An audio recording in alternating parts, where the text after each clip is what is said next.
Harap Timbalan Menteri jawabkannya. Silakan Menteri.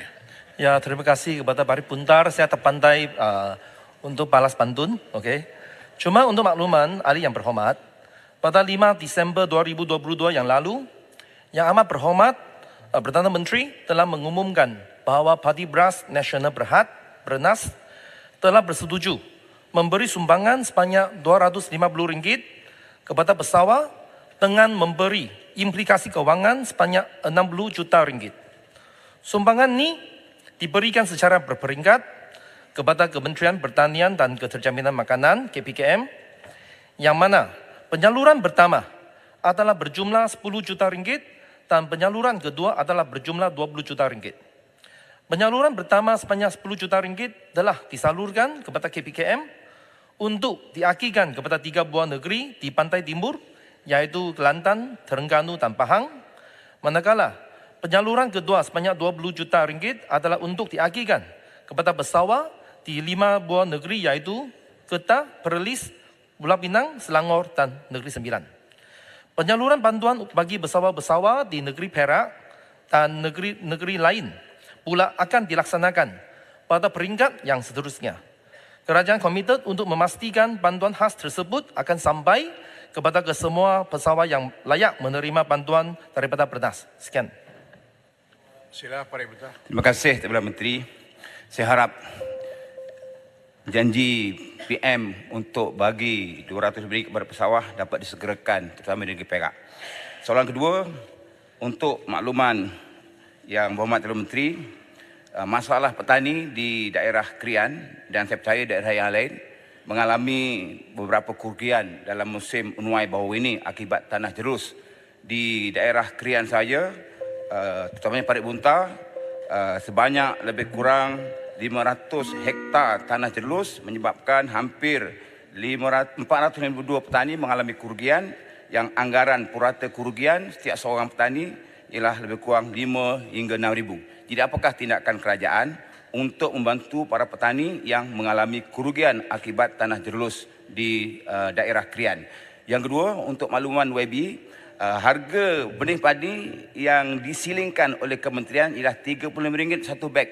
Tapi berlaku di kebanyakan tempat harga benih padi dijual dengan kadar RM55 hingga RM60 satu beg, yang menyebabkan para petani merasa tak mampu untuk membeli harga benih padi yang begitu tinggi. Jadi apakah langkah kerajaan untuk memastikan supaya harga benih padi dijual mengikut harga siling yang ditetapkan? Sekian, terima kasih. Silakan. Ya, untuk makluman Bari Puntar, yang pertama sekali saya ingin menjawab kepada yang untuk negeri-negeri lain yang belum mendapat yang RM250 daripada sumbangan ini. Saya nak tekankan cara penyaluran sumbangan kepada petani adalah berdasarkan kepada perbincangan di antara pihak kementerian, agensi-agensi berkaitan seperti MADA dan KADA, serta fasa penyaluran dana oleh BERNAS. Dan kementerian akan memastikan kesemua pesawat yang berkelayakan akan menerima bantuan tersebut pada masa yang sesuai, dan yang selebihnya yang untuk soalan-soalan yang lebih spesifik untuk kawasan, ini lari daripada soalan asal, dan kerajaan dan KPKM akan memberikan jawapan yang tertulis dan seterusnya. Terima kasih. Terima kasih. Saya jemput Tampin. Terima kasih Datuk Seri Dipertua. Saya difahamkan kerajaan hari ini telah terikat dengan perjanjian bersama BERNAS untuk tempoh 10 tahun yang bermula pada 11 Januari 2021 hingga 10 Januari 2031. Rentetan daripada isu beras yang timbul baru-baru ini telah wujud desakan supaya monopoli tersebut ditamatkan atau dibuka sekurang-kurangnya 30% hak lesen import kepada pengilang dan pemborong lain. Jadi itu, adakah kajian telah dilakukan oleh kementerian terhadap cadangan-cadangan tersebut bagi memastikan keterjaminan bekalan beras import dalam negara pada harga yang berpatutan?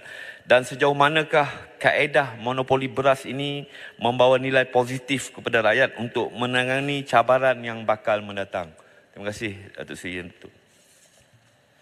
Yang soalan untuk macam mana kita nak sama ada nak pecahkan monopoli BERNAS atau nak teruskan adalah soalan yang popular di kalangan ahli-ahli parlimen.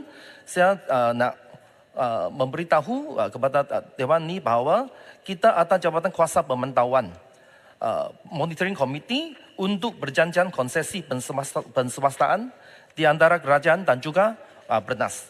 Dan ahli tetap jabatan kuasa pemantauan KPI untuk Bernas ni dipengurusikan oleh KSU. KSU Ketua Setiausaha untuk KPKM dan juga ahli-ahli jabatan kuasa termasuk juga Ketua Pengarah Kawalan Padi dan Beras KPKM, wakil daripada Unit Kerjasama Awam Swasta UKAS di bawah Jabatan Perdana Menteri, dan wakil daripada Syarikat Pelaburan Kerajaan GIC Kementerian Kewangan Malaysia, dan wakil Bahagian Pertanian Kementerian Ekonomi, dan juga wakil tetap Industri Padi dan juga Bernas.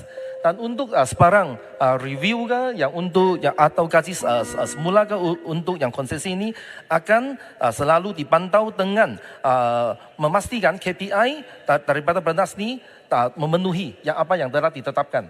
Kalau KPI itu tidak dapat memenuhi syarat-syarat yang telah ditentukan, baru kita akan masuk kepada peringkat samada nak kaji semula untuk yang konsesi ini atau tidak. Terima kasih.